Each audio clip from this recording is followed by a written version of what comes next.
मनोजवन्मानप्रतुल्यवेगम् जितेन्द्रियं बुद्धिमतां वरिष्ठं वातात्मजं वानरयूथमुख्यं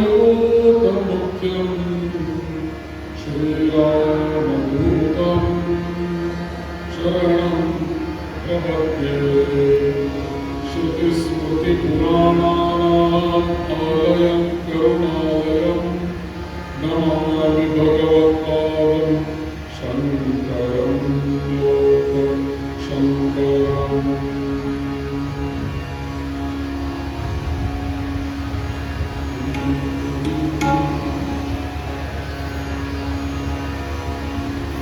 नारायण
तीर्थक्षेत्र दक्षिण काशी वाई या क्षेत्रामध्ये कृष्णामाईच्या तीरावर बाणेश्वर महारुद्र, शिवशंकर महादेव, रामेश्वर, अश्वत्थरूपी नारायण या सर्वांच्या सान्निध्यामध्ये सुरू असलेली विष्णू सहस्रनाम या विषयाची कथा आजच्या चौथ्या दिवशी आपण सुरुवात करतो. सर्वात सुरुवातीला या वाई तीर्थक्षेत्रामध्ये आपल्या आसपास असलेल्या सर्व देवदेवतांना अभिवादन. या सर्वांना या कथेला येऊन आशीर्वाद देण्याकरता एक प्रार्थना करतो. या स्थानामध्ये असलेल्या सर्व देवता, या स्थानामध्ये असलेले लक्ष्मीनारायण या सर्वांना अभिवादन करतो, आवाहन करतो, नमस्कार करतो.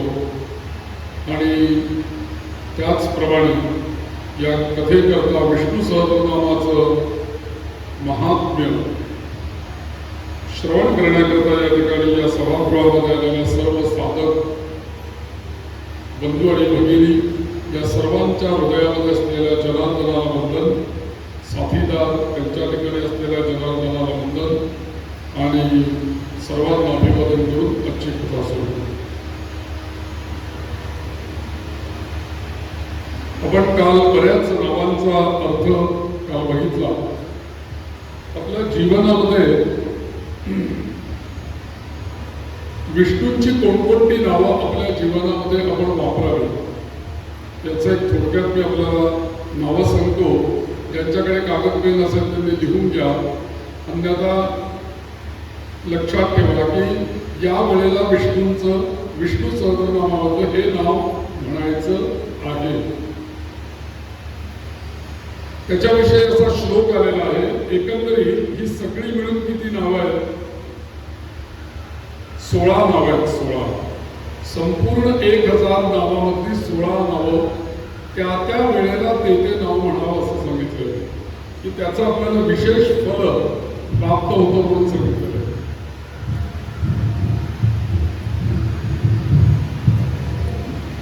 तर त्यापैकी पहिलं नाव आहे औषधे चिंतयेत विष्णू.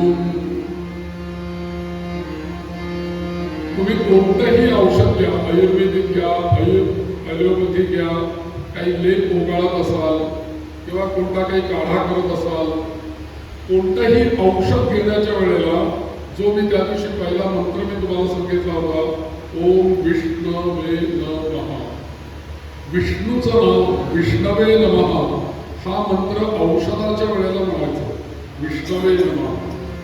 त्याच्यानंतर भोजनाच्या वेळेला ज्या वेळेला तुम्ही जेवता, घास घेता, त्यावेळेला एक नाव म्हणायचं आहे आपल्याकडे. ते नाव म्हणजे गोविंद असं नाव आहे. गोविंद गोविंद गोविंद म्हणायचं. गोविंद हे नाव उच्चारण करताना त्या दिवशी सांगितलं डायजेशन होण्यासाठी, अन्न पचन होण्यासाठी हे नाव अत्यंत उत्तम आहे. तुम्ही एकदा म्हणून बघा, गोविंद म्हणा बरं सगळे, गोविंद गोविंद गोविंद गोविंद गोविंद असं म्हणता म्हणता आपल्या शरीरातल्या कोणकोणत्या अवयवांची हालचाल झाली असं तुमच्या लक्षात येईल की आपल्या गोविंद म्हणताना पहिल्या प्रथम आपल्या नाभीचा कसला जो भाग आहे तो हल्ला बघा. गोविंद गोविंद. आणि नाभीपासून ते आपल्या मुखापर्यंत हा जो सगळा भाग आहे याच्यामध्ये दोन वायू काम करतात, एक अपान वायू आणि एक प्राणवायू. तर गोविंद ज्या वेळेला तुम्ही म्हणता त्यावेळेला प्राण आणि अपान या दोन्हीचे वायू आहेत त्यांचं कार्य उत्तम होतं, अन्न पचन चांगलं होतं.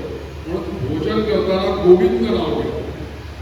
गोविंद गोविंद गोविंद गोविंद. आपल्याकडे तिथे पाळण्यामध्ये ते हे ठेवतात ना, कोणी गोविंद घ्या कोणी गोपाला घ्या. त्या गोविंद नावाचं महती सांगणार आपल्याला आजच सांगणार आहे. त्याच्यानंतर शयने, झोपायला गेला तुम्ही, या सहस्रनामावरचं कोणतं नाव म्हणाल तुम्ही? छान झोप लागावी आपल्याला, कोणतेही स्वप्न न पडता. तर अशाच आधी आपण विष्णूंचं नाव घ्यायचं. पद्मनाभाय नमः. जे विष्णू क्षीरसागरामध्ये झोपलेले आहेत आणि त्यांच्या नाभीमधून कमळ उगवलेलं आहे आणि त्या कमळामध्ये ब्रह्मदेव विराजमान आहेत, असे विष्णू जे आहेत त्यांना पद्मनाभ म्हणतात. पद्म म्हणजे कमळ, नाभ म्हणजे नाभी. ज्यांच्या नाभीमधून झोपल्यानंतर कमळ उगवलेलं आहे असे कोण आहेत? पद्मनाभ. आणि ते शयन अवस्थेमध्ये असलेलं पद्मनाभ नाव आहे. आपण पद्मनाभाय नमः पद्मनाभाय नमः म्हटलं आपल्यालाही छान झोप लागेल, निवांत झोप लागेल. क्षीरसागराच्या तळाशी जाऊन जसे नारायण पोहलेले आहेत, शेषशाही आहेत, शेषावरती झोपलेले आहेत निवांत, तशी आपल्याला झोप लागेल. म्हणून पद्मनाभाय नमः. त्याच्यानंतर प्रवास करायला तुम्ही जर का निघाला असाल तर काल मी आपल्याला परवाच्या दिवशी सांगितलंय, नारायण नारायण नारायण हे नाव केव्हा म्हणायचं? घरातून बाहेर पडताना जेव्हा आपण पाय बाहेर टाकतो त्यावेळेला 4 वेळेला नारायण नारायण नारायण म्हणून बाहेर पडतो. मी आता जिथे राहतोय तिथून रोज इथे कथेला येताना किंवा बाहेर पडताना मला एक सहजगत्य गोष्ट लक्षात आली. त्या घरातून बाहेर पडताना बरोबर 4 पायऱ्या आहेत. नारायण नारायण नारायण नारायण, बरोबर 4 पायऱ्या आहेत. आपलं सहज लक्षात आलं माझ्या. पायऱ्या उतरून खाली आलो, माझा नारायण सुरू झाला. म्हटलं असं कसं? पायऱ्या 4 नारायण 4. तर 4 वेळेला तुम्ही बाहेर पडताना नारायण नारायण नारायण म्हणा. त्याच्यानंतर प्रवासात असा चांगला प्रवास व्हावा याच्याकरता नाव घ्या त्रिविक्रमाय नमः. सगळं चला.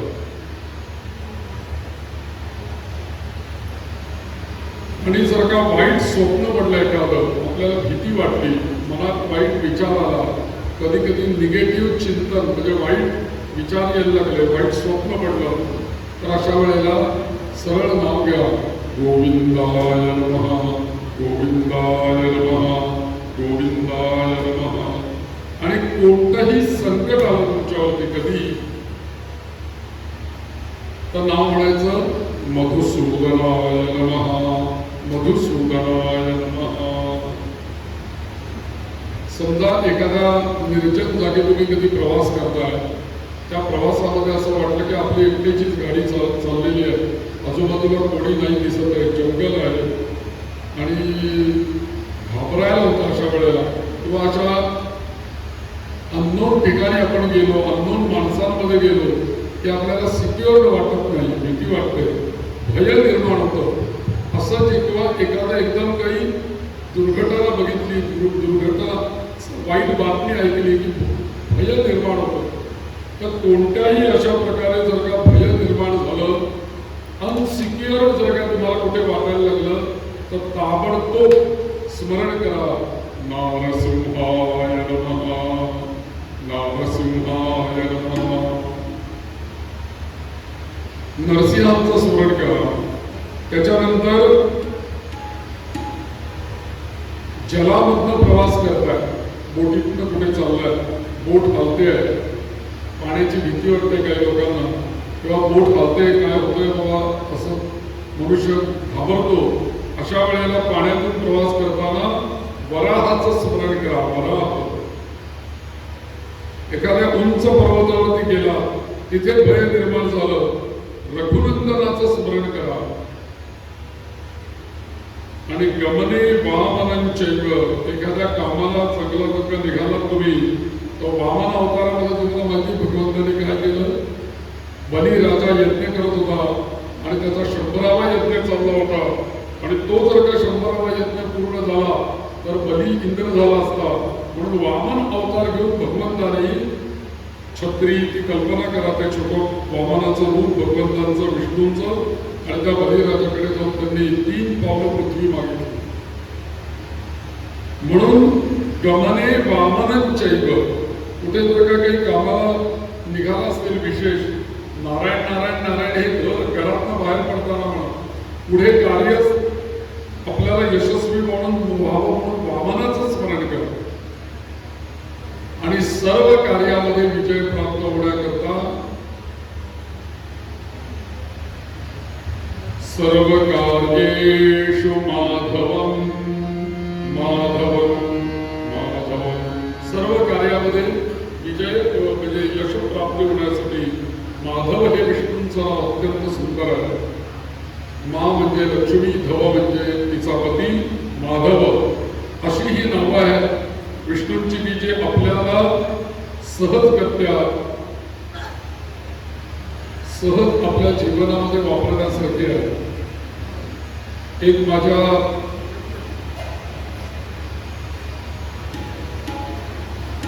यातल्या बऱ्याचशा गोष्टी ज्या आहेत, षोडशनाम स्तोत्र मी माझ्या YouTube चॅनलवरती ठेवलेलं आहे. त्याच्या या स्तोत्रामध्ये 16 नावं आलेली आहेत विष्णूंची, आणि त्यांनी त्याची फलश्रुती अशी दिलेली आहे. षोडशैतानि नामानि प्रातरुत्थाय यः पठेत सर्व पाप विनिर्मुक्तो विष्णु लोकं स गच्छति, असं त्याचं फल दिलेलं आहे या स्तोत्राचं. म्हणून सकाळच्या वेळेला जर काही 16 नामांचं स्तोत्र म्हटलं आपण, तर आपल्याला सर्व कामं आपली सिद्ध होऊन जातील असं त्याचं फल दिलेलं आहे. म्हणून हे स्तोत्र सकाळी म्हणायला सांगितलं. तिसरी नावं जी आहेत, या विष्णू सहस्त्रनाम स्तोत्राला, विष्णू सहस्त्रनाम स्तोत्राच्या सुरुवातीला अस्य श्री विष्णोः स्तोत्रमाला मंत्रस्य असं आलेलं आहे की नाही. माला मंत्रस्य असं आलंय ना. तर माला मंत्र कोणाला म्हणायचं, कशाला म्हणायचं माला मंत्र, तर त्याचं एक तुम्हाला हे सांगतो. ज्या स्तोत्र श्लोकामध्ये 32 अक्षर असतील त्या श्लोकाला अनुष्टुप छंद असं म्हणायचं. अनुष्टुप छंद म्हणायचं. अस्य श्री रामरक्ष तुम्ही तुम्हाला सांगितलं अनुष्टुप छंद 32 अक्षर. पण अशा स्तोत्र, ज्या स्तोत्रामध्ये 32 पेक्षाही जास्त अक्षर आहेत, अशा मंत्राला म्हणायचं माला मंत्र असं म्हणायचं. अनेक देवतांचे माला मंत्र आहेत बरं. गणेश माला मंत्र आहे, देवी माला मंत्र आहे, दत्त माला मंत्र अत्यंत प्रसिद्ध आहे. माला मंत्र म्हणजे इथे चालू होतो तिकडे संपतो, एकदम मोठा मंत्र असतो, अखंड म्हणावा लागतो. तर असा माला मंत्र या संपूर्ण विष्णू सहस्त्रनाम स्तोत्राला व्यास महर्षी म्हणतात अस्य श्री विष्णोः स्तोत्र माला मंत्रस्य. आता माला मंत्रस्य जेव्हा आपण याला म्हणतो तेव्हा गंमत बघा, यातली कोणतीही नावं तुम्हाला आवडणारी तुम्ही निवडा. की मला गोविंद आवडलं, गोपाळ आवडलं, मला माधव आवडलं, मला अच्युत आवडलं, मला केशव आवडलं. तुम्ही कोणतीही नावं त्यातली जर का गोळा केली तर ती नावं एकमेकांना सहजगत्या जोडली जातात, आणि ती जोडल्यानंतर ती विरुद्ध वाटत नाही, किंवा ते आपण म्हणतो ना ती एकदम मॅच होऊन जातात, आणि मॅच होत नाही. तर एक अशी आपल्या एका नामाष्टक म्हणून एक छोटस स्तोत्र येतं, नाम अष्टक म्हणून. मी अनेक लोकांना हे स्तोत्र दिलेलं आहे बरं का, हे नामाष्टक म्हणून लक्षात घ्या. आपण सुद्धा हे स्तोत्र देऊ शकता. हे स्तोत्र असं आहे, तुम्हाला विस्तृत असं स्तोत्र आणि याच्याबद्दलची माहिती तुम्हाला नक्कीच मिळेल माझ्या याच्यावरती ठेवलेली आहे चॅनलवरती. हे स्तोत्र असं आहे की याच्यामध्ये विष्णूंची 8 नावं आहेत. संपूर्ण विष्णू सहस्रनामामधली 8च नावं आणि 8 नावांचं याला नाव दिलंय विष्णू नाम अष्टक स्तोत्र. मग याची सुरुवात काय आहे ऐका. अच्युतम केशवम विष्णू, तिसरं नाव अच्युतम केशवम विष्णू हरिम सत्यम जनार्दनम. 8 नावं, 6 नावं पहिल्याच ओळीत पूर्ण झाली बघा. अच्युतम केशवम विष्णू हरिम सत्यम जनार्दनम. 6 नावं पूर्ण झाली, 2 नावं राहिली फक्त. आणि किती सोपं आहे पाठवायला बघायचं. पण याचं महत्व आहे का तुम्ही? महत्व किती विशेष आहे याची. पद्मपुराणामध्ये याची महती सांगितली. पुढे काय म्हणतात? अच्युतम केशवम विष्णुम हरिम सत्यम जनार्दनम हंसम नारायणम. स्तोत्र संपला ना इथे. हंसम नारायणम 8 नावं झाली. चैव एतत् नामाष्टकं पठेत. एवढंच स्तोत्र. एतत् नाम अष्टकं पठेत. बरं ठीक आहे, तुम्हाला हे नाम अष्टक तुम्ही ऐकल्यानंतर अगदी कल्पना करा 1000 नावांपैकी फक्त आपण 8 नावं उचलली. त्या सागरामधून फक्त 8 थेंब आपण प्रॉपरली उचलावेत तसे उचलले आणि आमच्या असलेल्या भांड्यामध्ये गोळा केले आणि त्याचा जप केला तर आम्हाला काय फल मिळतं? पहिलं फल त्यांनी सांगितलं त्रिसंध्यं पठे नित्यं. जर का तुम्ही सकाळी दुपारी आणि संध्याकाळी याचा जप केला काय मिळेल? दारिद्र्यं तस्य नश्यति. पहिला तुम्हाला फल, सर्व प्रकारचं दारिद्र्य निघून जाईल. पुढे एवढंच सांगून त्यांना थांबवेला पद्मपुराणामध्ये अजून सांगितलं त्यांनी शत्रू सैन्यं क्षययान्ति. कोणी शत्रू तुमच्यावरती सैन्य घेऊन चाल करून येतोय. शत्रू सैन्यं क्षययान्ति. तिकडेच तो व्यक्त होईल. शत्रू तुमच्यापर्यंत पोहोचणारच नाही. शत्रू सैन्यं क्षययान्ति दुःस्वप्न सुखदो भवेत्. आणि जरी तुम्हाला एखादं वाईट स्वप्न पडलेलं असेल, वाईट विचार मनामध्ये आलेला असेल आणि स्वप्न वाईट पडलेलं असेल तरी त्याची चिंता करण्याचं कारण नाही. जरी वाईट स्वप्न पडलं आणि आम्ही हे स्तोत्र हे 8 नावं म्हटली तर आम्हाला ते वाईट स्वप्न सुद्धा सुखदो भवेत, ते सुखकारक होईल. म्हणजे बघा शत्रूंचा नाश होईल, दारिद्र्याचा नाश होईल, दुःस्वप्न सुखकारक ठरेल. आणि दुसरी गोष्ट म्हणजे गंगायां मरणं चैव दृढा भक्तिस्तु केशवे ब्रह्मविद्या प्रबोधश्च तस्मात् नित्यं पठेत् नरः. ते म्हणतात की गंगायां मरणं चैव दृढा भक्तिस्तु केशवे. जरी आहे नाव म्हणता म्हणता म्हणता जरी मृत्यू आला तरी गंगेच्या किनारी म्हणजे वाराणसीला मृत्यू आल्यासारखं तुम्हाला फल मिळेल. इतकंच नव्हे दृढा भक्तिस्तु केशवे. आणि जीवन जगत असताना ही नावं जर का म्हणत गेला तर विष्णूंच्या विषयी अतिशय उत्कट अशी भक्ती तुम्हाला प्राप्त होईल. ब्रह्मविद्या प्रबोधश्च तस्मात् नित्यं पठेन् नरः. रोज ही नावं म्हणा.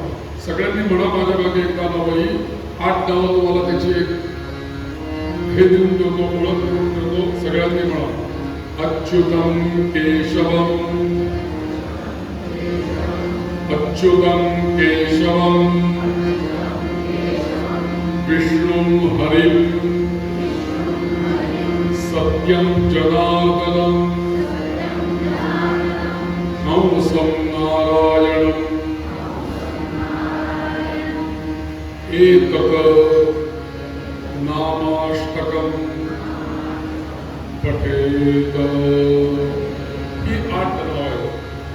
काल मी तुम्हाला 3 नावांची जंत्री सांगितली, आज मी तुम्हाला 8 नावांची जंत्री सांगितली। किती सुंदर नाव आहे बघा हे।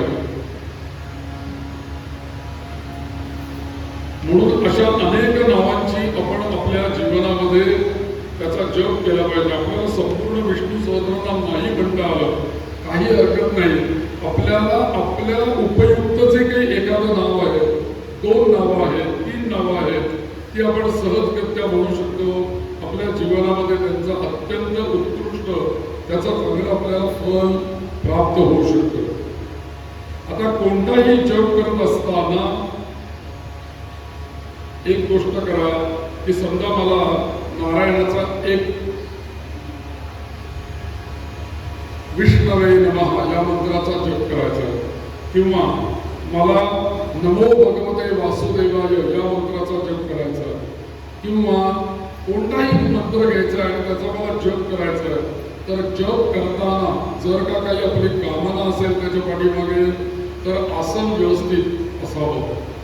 आपल्याला खाली बसता येत नसेल तर खुर्चीत बसावं, पण व्यवस्थित शरीर सरळ असलं पाहिजे, समोर दिवा लागलेला असला पाहिजे। आणि आपण जप करण्यापूर्वी आपल्या दोन्ही भाषेमध्ये काहीतरी संकल्प ठेवला पाहिजे। तेव्हा मी अमुक नावाचा जप करतो आहे, कारण मला हे पाहिजे म्हणून मी हा जप करतोय, आणि संकल्पपूर्वक माळ घेऊन त्या नावाचा जप। म्हणजे तुम्ही असं ठरवलं की येता श्रावण महिना आहे, या श्रावण महिन्यामध्ये नमो भगवते वासुदेवाय या नावाचा मी 12,000 जप करेन, असं एखाद्याने ठरवलं।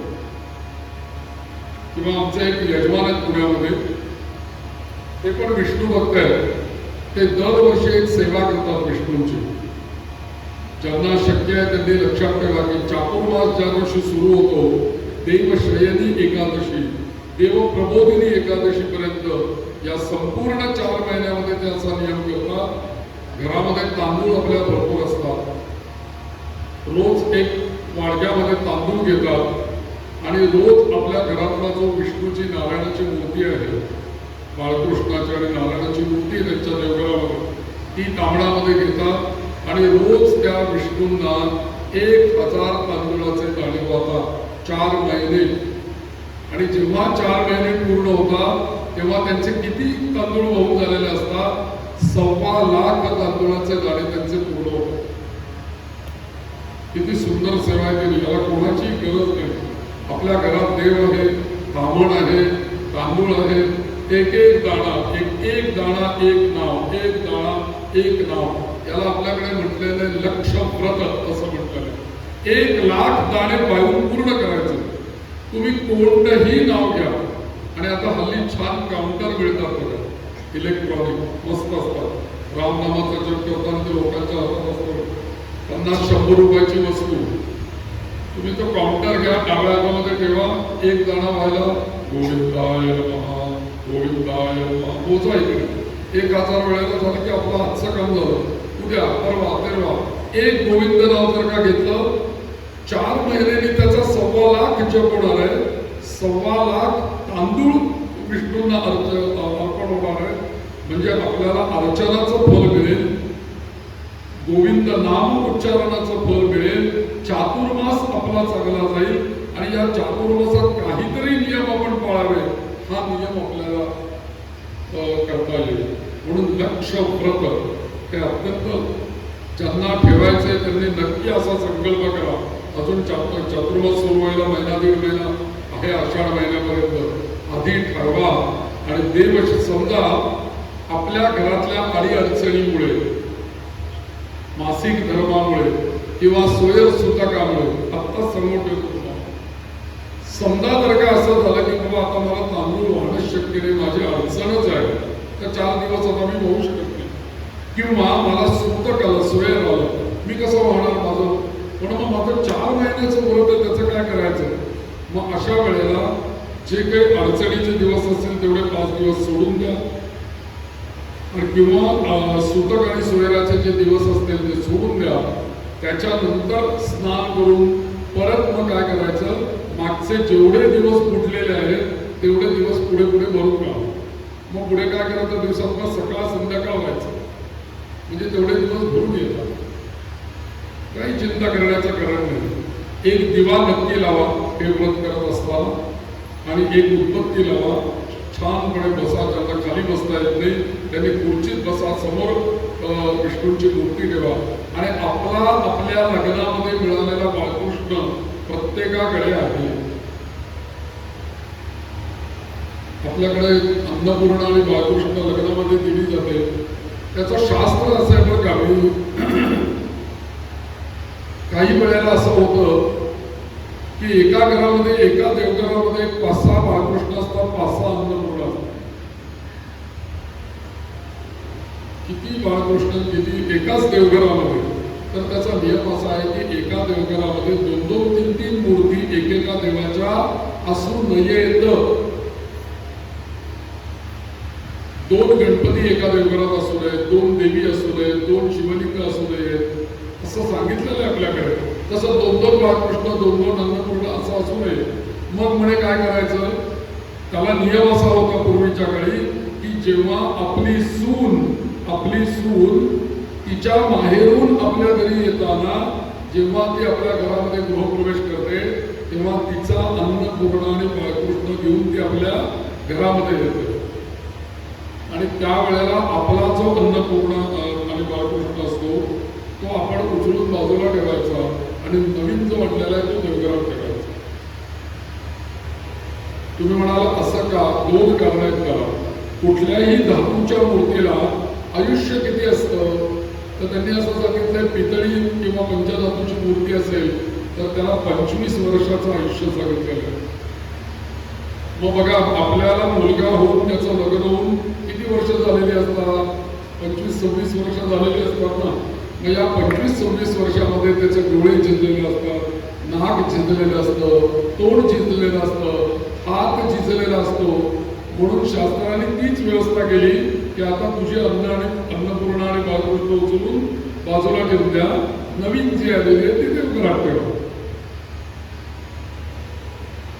हा पूर्वीचा नियम होता, आणि त्याप्रमाणे लोक करत होते. त्यामुळे असं केलं ना की आपल्या देवघरामध्ये अन्नपूर्णा बाळकृष्ण वाढत नाहीत. मग आता भरपूर अन्नपूर्णा आणि भरपूर का, कारण अन्नपूर्णा आणि बाळकृष्ण ज्यांचा संसार चालू आहे, संसार सुरू झाला आहे, त्यांचा अन्नपूर्णा आणि बाळकृष्ण देवघरात काढतो. म्हणून मग द्विरावृत्ती होत नाही अशी व्यवस्था आमच्या पूर्वजांनी केलेली आहे. तर आपण ज्या मूर्तीचं व्रत करणार, मला सांगायचं हे की ज्या देवाला आपण नैवेद्य दाखवणार त्या देवाचं मुख चांगलं असलं पाहिजे. ज्या देवाचं आपण रोज दर्शन घेणार त्याचे नेत्र त्या मूर्तीचे चांगले असले पाहिजेत. कारण तो त्या नेत्रातून माझ्याकडे करुणामय दृष्टीने बघणार आहे. त्या मूर्तीचे डोळे झिजलेले असतील तर तो कसा आपल्याकडे बघेल? त्या मूर्तीचा जर का हातच झिजलेला असेल तर तो आपण दिलेला प्रसाद कसा भक्षण करेल? तोंडच झिजलेला असेल तर मग तो आपला प्रसाद कसा भक्षण करेल? म्हणून मूर्ती ही कायम शुद्ध, स्वच्छ, नेटनेटकी आणि पवित्र असायला पाहिजे. कधीही झिजलेल्या, भंगलेल्या, फुटलेल्या वस्तूंची पूजा या मूर्तींची पूजा घरामध्ये करू नका. त्याने असलेली संपत्ती जाते, दारिद्र्य घरी येतं म्हणून सांगितलं.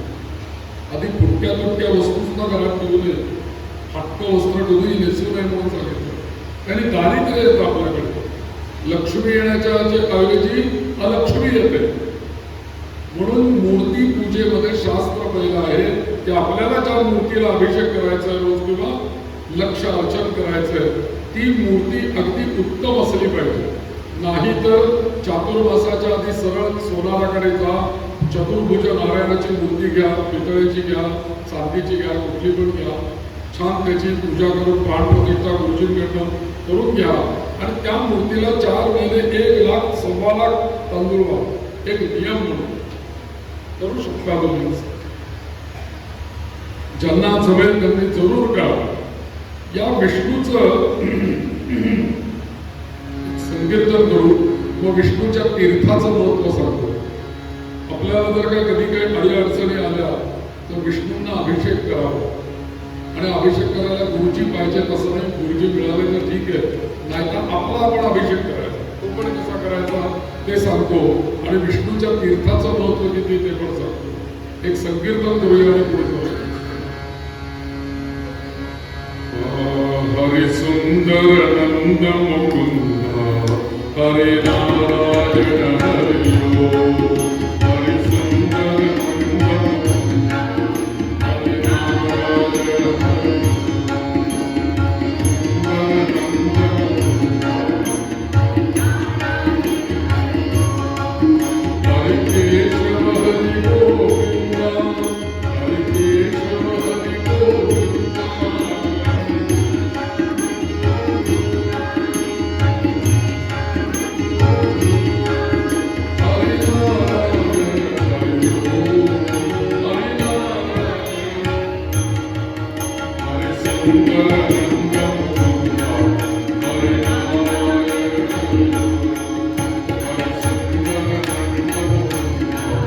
हरे नारायण हरि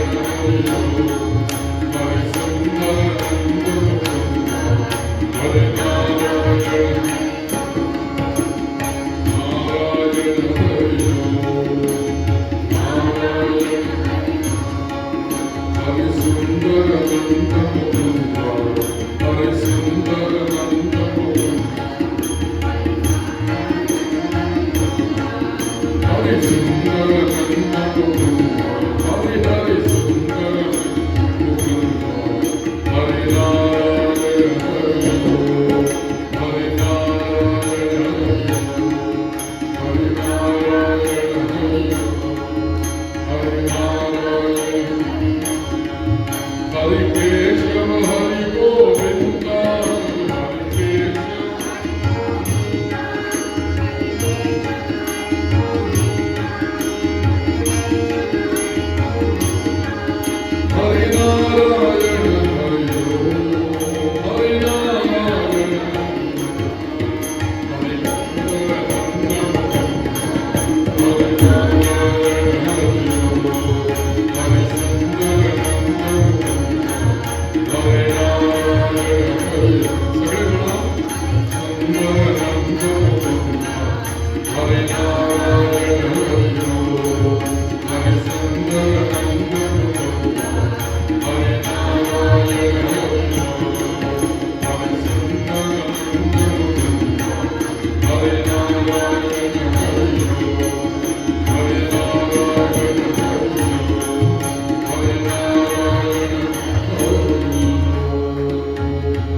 भगवान विष्णूंच्या मंदिरामध्ये आपण दर्शनाला जर का गेलो तर तिथे भगवान विष्णूंच्या मंदिरामध्ये अभिषेक केलेलं तीर्थ मिळतं. विष्णूंच्या तीर्थाला असं महत्व आहे की ते तीर्थ आपल्या अनेक कामना पूर्ण करणारं तीर्थ आहे. समजा आपण कुठल्या मंदिरामध्ये गेलो आणि तिथे तीर्थ नाही मिळालं, पण आम्हाला तीर्थाची आवश्यकता आहे. तीर्थ का प्यायचं? पहिली गोष्ट अकाल मृत्यू हरणम. जर का आम्ही तीर्थ विष्णूंचं रोज नित्य घेत असू तर आम्हाला कधीही अपमृत्यू येणार नाही. हे विष्णू तीर्थाचं संबंध आहे. अपमृत्यू येणार नाही. मृत्यू सगळ्यांनाच येणार आहे, पण अपमृत्यू येऊ नये. कधीतरी अपघातात वीज पडून शॉक लागून गाडी खाली असा मृत्यू येऊ नये. निसर्गात आणि यायचा तेव्हा येऊ नये. जर का आम्ही विष्णू तीर्थ जर का रोज घेत असू तर आम्हाला कधीही अकाल मृत्यू येणार नाही. सर्व व्याधी विनाशनम. आमच्या अनेक प्रकारच्या व्याधी नाश करण्याचं सामर्थ्य विष्णूच्या तीर्थामध्ये. विष्णुपादोदकं तीर्थं चकरे भायाम. आणि तीर्थ प्यायचं ते किती प्यायचं? मग ते आपल्याला अकाल मृत्यू येऊ देणार नाही, त्याच्यानंतर व्याधी नाश करणारे म्हणून हे भांडवर तीर्थ लाव तोटा. एक भांड दुसरं भांड असतं तीर्थ प्यायचंय का? किती तीर्थ प्यायचं? मला मर्यादा काय? तर तीर्थ आपल्या हाताच्या गायीच्या कानासारखा आकार करायचा. त्याला म्हणतात गोकर्ण मुद्रा. फार तर हे बोट आपण असं मोडू शकतो. आणि मग इथे आपला खड्डा तयार झाला का बघा, असा बोट मोडल्यानंतर या खड्ड्यामध्ये जेवढं तीर्थ येईल या हातामध्ये एवढंच तीर्थ घ्यायचं. आणि जो पूजा नित्य करतो त्याने तर अवश्य तीर्थ घेऊनच पूजितनं बाजूला गेलं पाहिजे. तीर्थ घेत असताना एवढं तीर्थ घ्यायचं, हातावर पिऊन टाकायचं, पुन्हा घ्यायचं, 3 वेळेला तीर्थ घ्यायचं असं म्हटलेलं आहे. का 3 वेळेला? प्रथमं काय शुद्ध्यर्थम. पहिल्यांदा जर का तुम्ही विष्णूंचं तीर्थ पिलं तर तुमचं शरीर शुद्ध होईल. प्रथमं काय शुद्ध्यर्थम, द्वितीयं धर्म साधनम. दुसऱ्यांदा जर का तीर्थ पिलं तर धर्म चांगला होईल. आणि तिसऱ्यांदा तीर्थ पिलं तर तृतीयं मोक्षमाप्नोति एवं तीर्थं त्रिधा पिबेत्. 3 वेळेला तीर्थ घ्यायचं. समजा आपल्याला उपवास असेल आणि आपण जर का तीर्थ पिलं तर आपला उपवास मोडतो. लक्षात घ्या, उपवासाला तीर्थ चालत नाही. बरं, आपला उपवास आहे तर आपण तीर्थ घ्यायचं नाहीये. पण समजा जर का आपला उपवास असेल आणि कोणी आपल्याला तीर्थ घेऊन आला, बरोबर तीर्थ घ्या असं म्हणून, मग आपल्याला तीर्थ समोर आल्यानंतर आपण जर का माझा उपवास आहे असं जर का म्हटलं तर त्या तीर्थाचा अपमान होतो. तो आपल्याला पाप लागतं. माझा उपवास आहे, मला तीर्थ तर घ्यायचं नाही, समोर तीर्थ आलाय, अशा वेळेला तुम्ही काय करणार? मग अशा वेळेला हात पुढे करायचा, नेहमीप्रमाणे आपल्या हातावर तीर्थ घ्यायचं, त्या तीर्थाला वंदन करायचं आणि जठरे धारयाम्यहं म्हणायच्या ऐवजी शिरसी धारयाम्यहं. डोक्यावर हात करून टाका. ते तीर्थ आपल्या डोक्यावर आपण धारण केलं म्हणजे आपला उपवासही मोडला नाही आणि तीर्थाचाही अपमान झाला. पण तीर्थ जर का कधी कुठे मिळालं ना तर ते तीर्थ या भावनेने प्या की ते आपल्याला अशा पद्धतीने फुलं मिळणार. शंकरांचं तीर्थ कधी पिऊ नये तर कसं पितं?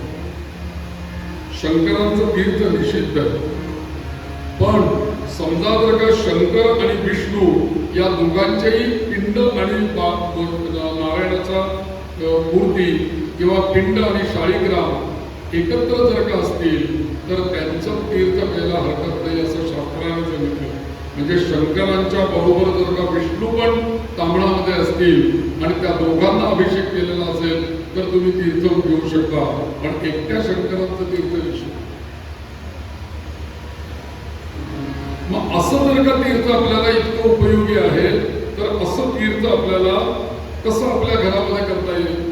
तर सरळ साधी सोपी गोष्ट, स्वच्छ सुशीलभूत व्हायचं, देवघरात जायचं, देवासमोर बसायचं, देवा उदबत्ती लावायची, आपल्या घरातला बाळकृष्ण घ्या, नारायणाची मूर्ती असेल ती घ्या, तामण किंवा परात घ्या, त्याच्यामध्ये ठेवा. एका चांगल्या भांड्यामध्ये, मोठ्या भांड्यामध्ये कळी आणि भांडं घ्या, त्याच्यामध्ये स्वच्छ पाणी घ्या आणि डाव्या हातामध्ये नामावली ठेवा विष्णूची आणि एक कळी पाणी घालायचं. विष्णवे नमः, मधुसूदनाय नमः, त्रिविक्रमाय नमः, जी काय असतील ती विष्णवे नमः. एक तरी नाव सातत्याने म्हणत राहा, नाही तर 1000 नावं म्हणा, त्या विष्णूला पाणी घालत राहा.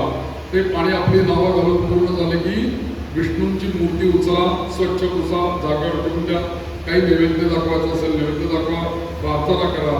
हे जे खाली निर्माण झालं हे विष्णू तीर्थ. या विष्णू तीर्थांमध्ये तुळशीचं पान टाकायचं. तुळशीचं पान टाकलं की ते अमृतत्वाला जात. ते तुळशीचं पान टाकायचं.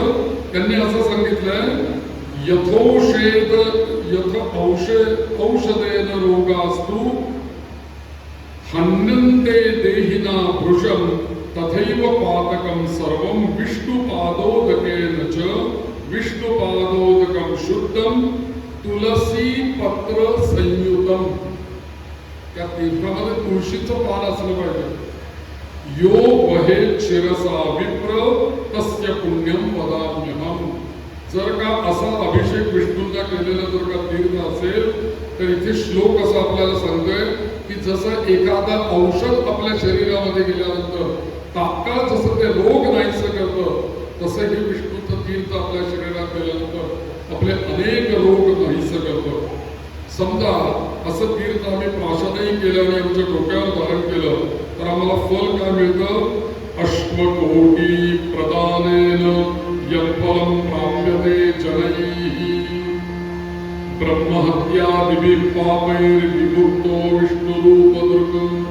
सगळ्या पातकांपासून या तीर्थाने आपली मुक्ती होते, आरोग्य चांगलं मिळतं आणि दुसरी गोष्ट म्हणजे आपले अनेक व्याधी आणि आधी आणि व्याधी नाही करणारे तीर्थ.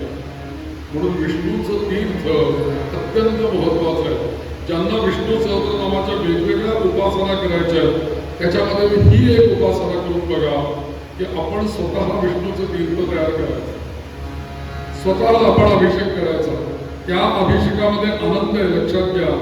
आपण म्हटलेल्या मंत्रांनी तीर्थ विष्णूचं तयार झालं की ते प्रवचन करण्यामध्ये आनंद आहे.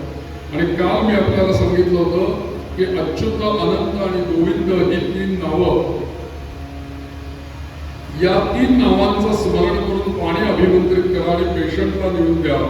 ज्यांना तुम्ही भेटायला जाता किंवा जे व्याधीग्रस्त असतील, रोगग्रस्त असतील अशा माणसांना ते तीर्थ देऊन अच्युत, अनंत आणि गोविंदाचं तीर्थ देऊन द्या असं मी तुम्हाला काल सांगितलं होतं. हेही तीर्थ जे आहे अशा पद्धतीने तयार केलेलं हेही तीर्थ आपण ज्यांना आधी व्याधी रोग कोणाला भेटायला जायचं असेल त्यांना तुम्ही बाटलीत भरून घेऊन जाऊ शकता. मी काल जे आपल्याला सांगितलं मिशनरी हॉस्पिटल्स मधनं आमच्या पुण्याला चर्चमध्ये असलेल्या क्रॉसचं पाणी बाटलीमध्ये आणून ठेवतात. पेशंटला क्रॉसवरती पाणी घालून ते पाणी आणून ठेवतात पेशंटसाठी. आणि त्यातून धर्मांतरणाचे धंदे चालले त्या लोकांचे. आपण जर का आपल्या पेशंट्स करता ही गोष्ट सुरू केली तर त्याच्यामध्ये आपल्या धर्मालाच उपयुक्तता होणार आहे. आणि आपल्याकडे नाही आहेत का मंत्र, आपण हे केलं पाहिजे. आपल्याला जर का जायचं आहे ना त्यांना भेटायला तर आपण घेऊन चला. तुम्ही विष्णूचं तीर्थ तयार करा आणि घेऊन जा आणि त्यांना द्या. त्याचा निश्चितपणे त्यांना लाभ झाल्याशिवाय राहणार नाही. म्हणून विष्णूंच्या तीर्थाला पण महत्व आहे आणि असं तीर्थ आपण बनवायचं. जसं मी काल तुम्हाला सांगितलं की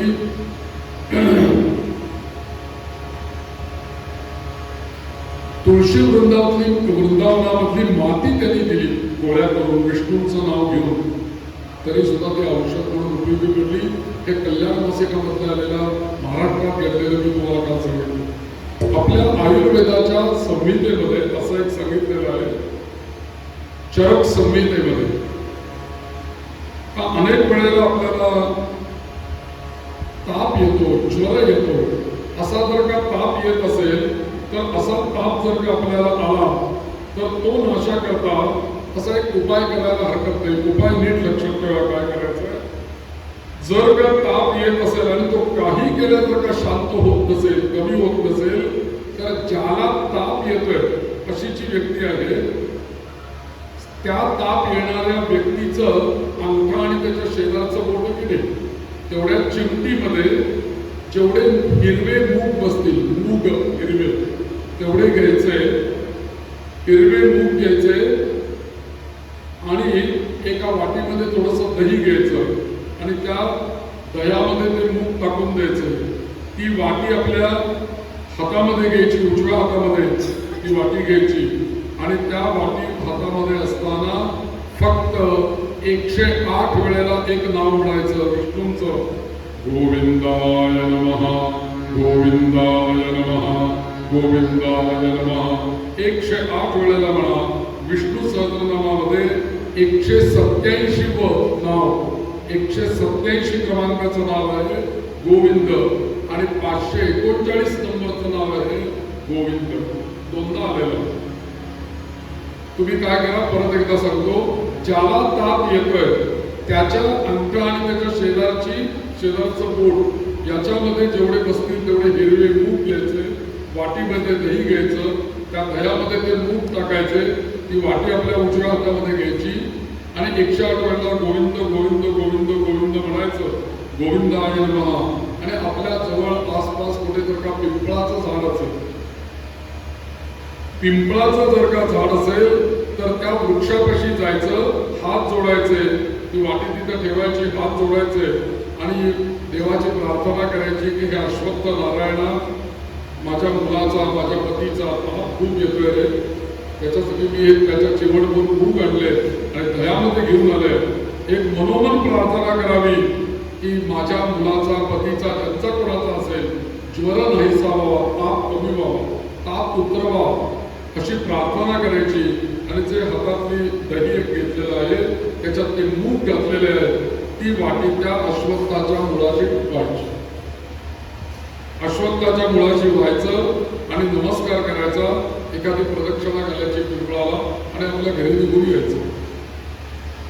असा अनुभव आहे की अनेक लोकांना असा या उपायाचा अनुभव आहे की चमत्कार झाल्यासारखा आपोआप घरी ज्या व्यक्तीकरता हे केलं होतं त्यांचा ताप उतरायला सुरुवात झाली.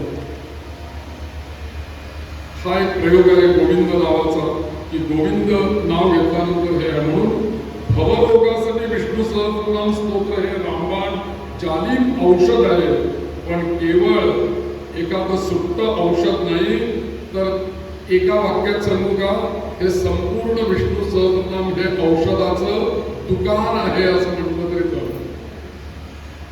सगळी औषधं त्याच्यामध्ये ठेवलेली आहेत. आणि म्हणून माणसाला कुठल्याही दुःखावरती या दुकानातलं कोणतं नेमकं औषध घ्यायचं हे आपल्याला कळत नाही. सगळं दुकान आहे औषधाचं, पण नेमकं मालातलं कुठलं पाहिजे औषध,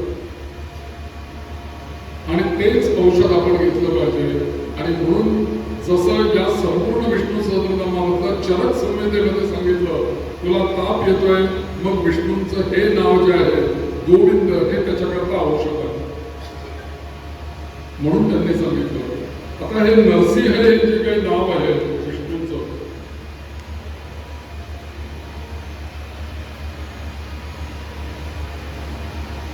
या नरसिंहांचं दर्शन घ्यायला शनिवार हा अत्यंत उत्तम आहे. शनिवारी नरसिंहांचं दर्शन घ्यायचं, शनिवारी नरसिंहांच्या आरतीला उभं राहायचं, शनिवारी नरसिंहांच्या समोर त्यांच्या नावाचा जप करायचा, तो जास्ती फलरूप आहे. आणि पिंपळाच्या झाडाचं एक वैशिष्ट्य असं आहे की पिंपळाच्या झाडाखाली जाऊन आपल्याला विष्णू सहस्रनाम जर का म्हटलं आलं तर जरूर म्हणा,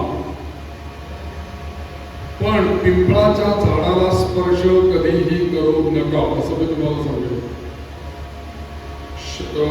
सोमवार, मंगळवार, बुधवार, गुरुवार, शुक्रवार या वारी तरी पिंपळाला अजिबात स्पर्श करू नका. फक्त शनिवारी तुम्ही पिंपळाच्या झाडाला हात लावू शकता.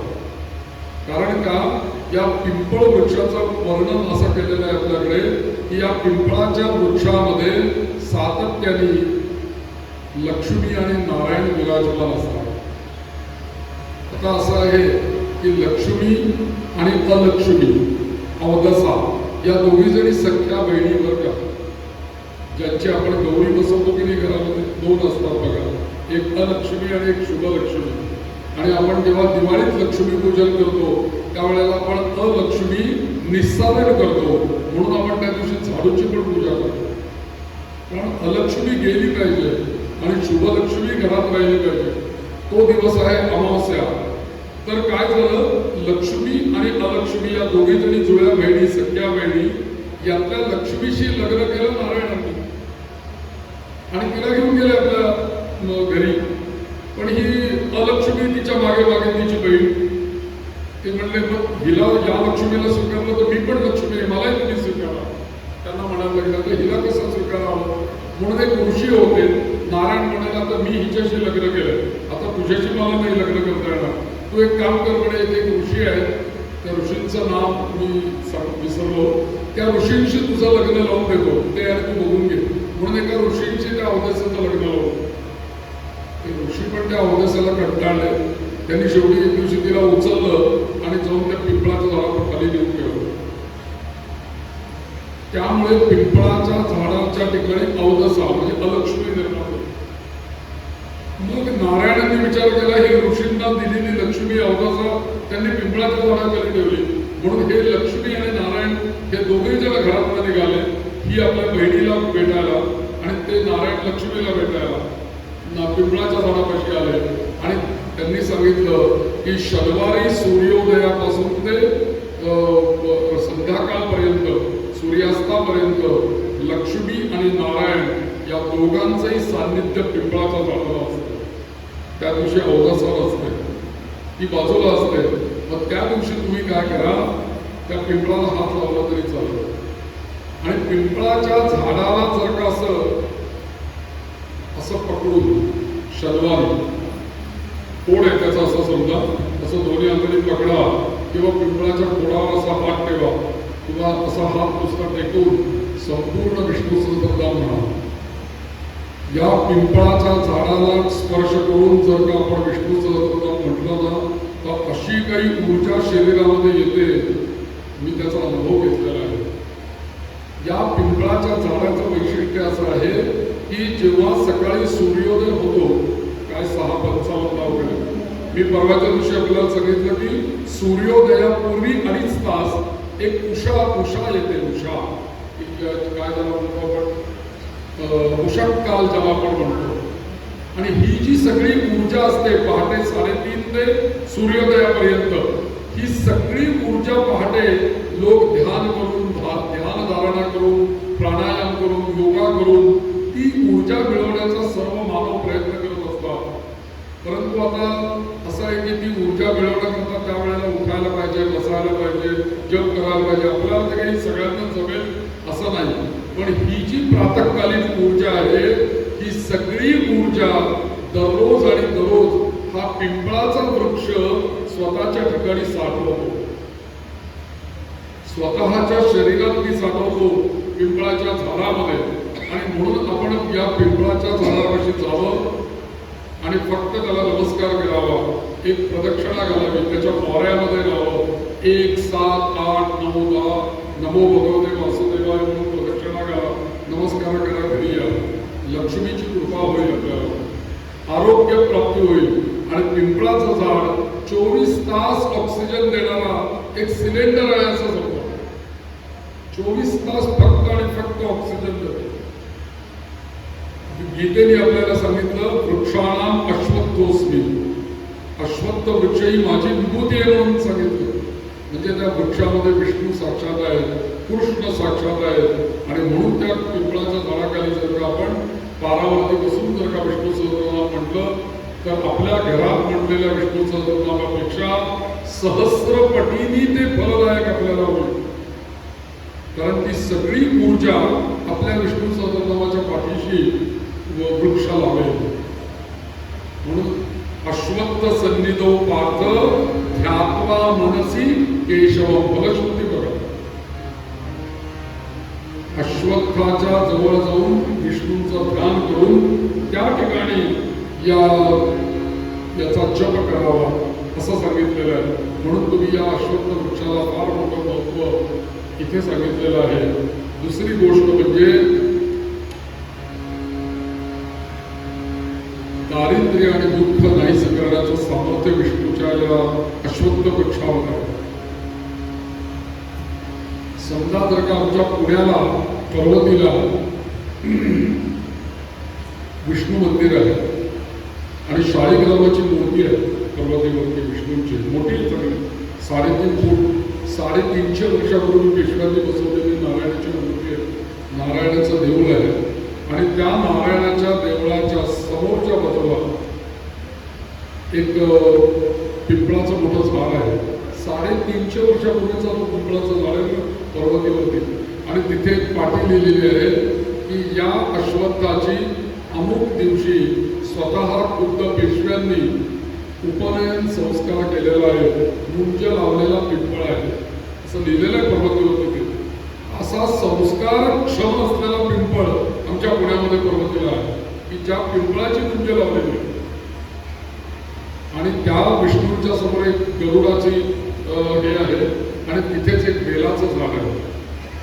बेल म्हणजे लक्ष्मीचा वृक्ष आहे बघा. बेलामध्ये तुम्ही श्रीसूक्त म्हणत असाल त्याच्यामध्ये माहिती तुम्हाला करूच्या वृक्षोथ बिल्वा असं येतं बघा.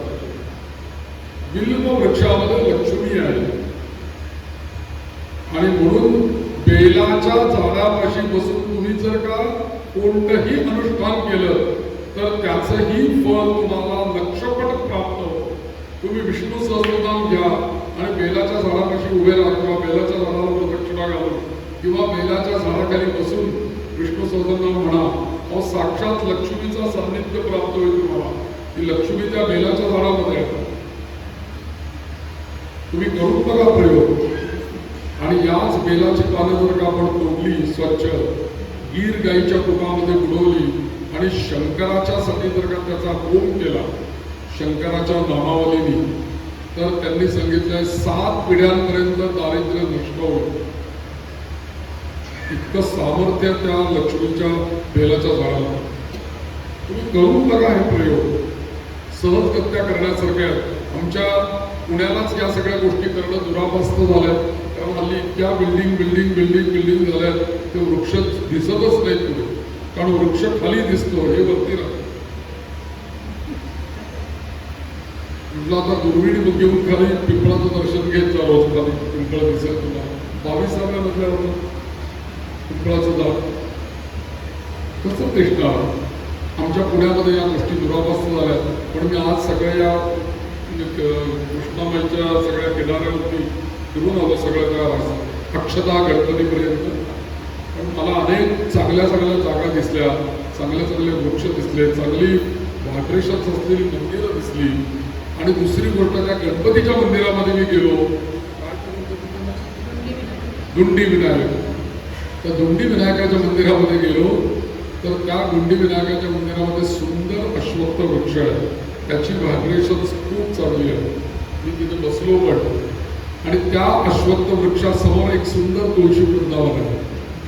मी असं म्हणतो तुम्हाला की जर का कधी जमलं ना तर एकादशीला, द्वादशीला किंवा अमावस्येच्या दिवशी, एकादशी, द्वादशी, पौर्णिमा किंवा अमावस्या असा दिवस निवडा किंवा वारामध्ये बुधवार घ्या.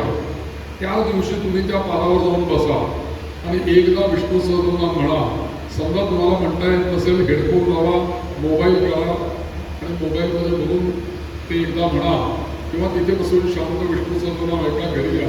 असं एकदा, दोनदा, तीनदा करून बघा. इतकी चांगली तुम्हाला व्हायब्रेशन्स येतील ना त्याची. तुम्ही म्हणाल की आता नाही, तेच तीर्थक्षेत्र आहे, आपल्याला तिथेच जायचं. कारण समोर तुळशी, मागे अश्वत्थ, मध्ये विष्णू सहस्रनाम आणि त्याच्यामध्ये सांगितलंय फलश्रुतीमध्ये तुलसी वन संस्थित.